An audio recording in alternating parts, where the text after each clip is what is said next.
விஜயகாந்த் ஆவி பிரேமலதா உடம்பில் புகுந்து விட்டதாக அண்ணாமலை தெரிவித்துள்ளார்.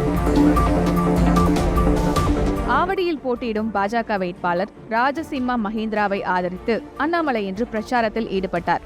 அப்போது திமுக ஆட்சி மீது கடும் விமர்சனங்களை முன்வைத்தார். போதை கலாச்சாரம் மற்றும் பெண்கள் பாதுகாப்பு குறித்து பேசிய அண்ணாமலை இது பற்றி அக்கா பிரேமலதா விஜயகாந்த் தெளிவாக சொல்லிவிட்டதாக கூறினார்.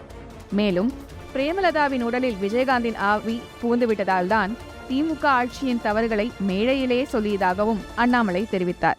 அந்த மாதிரி திராவிட முன்னேற்ற கழகத்தில் இருக்கக்கூடிய எல்லா தவறுகளையும் பிரேமலதாக்கா சொன்னாங்க. அன்னைக்கு தான் தெரிஞ்சது விஜயகாந்த் ஐயாவுடைய ஆவி பிரேமலதாக்கா உடம்புல பூந்திருச்சிருக்கிறது. விஜயகாந்த் ஐயாவுடைய ஆவி பிரேமலதாக்கா உடம்புல பூந்து சேலத்துல சொன்ன பிறகு முதலமைச்சர் சொல்லிட்டாரு, நான் இன்னி மேடைக்கு வரல, அப்படியே வாக்கிங் போயிட்டு டீயை குடிச்சுக்கிட்டு அப்படியே நான் பிரச்சாரம் பண்ணிட்டு 21ஆம் தேதி 5 மணி வரைக்கும் அப்படியே முடிச்சேன். தொடர்ந்து காங்கிரஸ் பொதுக்கூட்டத்தில் ராகுல் காந்தியின் பேச்சுக்கு செல்வ பெருந்தகை மொழிபெயர்ப்பு செய்ததை பற்றி கிண்டலடித்து பேசிய அண்ணாமலை செல்வ பெருந்தகையைப் போல ஒரு மோசமான மொழிபெயர்ப்பாளரை தன் வாழ்க்கையிலேயே பார்த்ததில்லை என்றும் விமர்சித்தார். அடுத்த நேரத்தை காங்கிரஸ் ராகுல் காந்தி வந்தார்.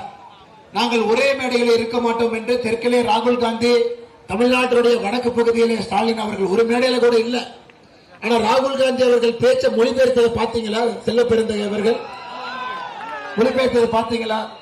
அதை விட மோசமாக ஒரு மொழிபெயர்ப்பு ஒரு கட்சியை என்னோட வாழ்க்கையில் நான் பார்த்தது கிடையாது.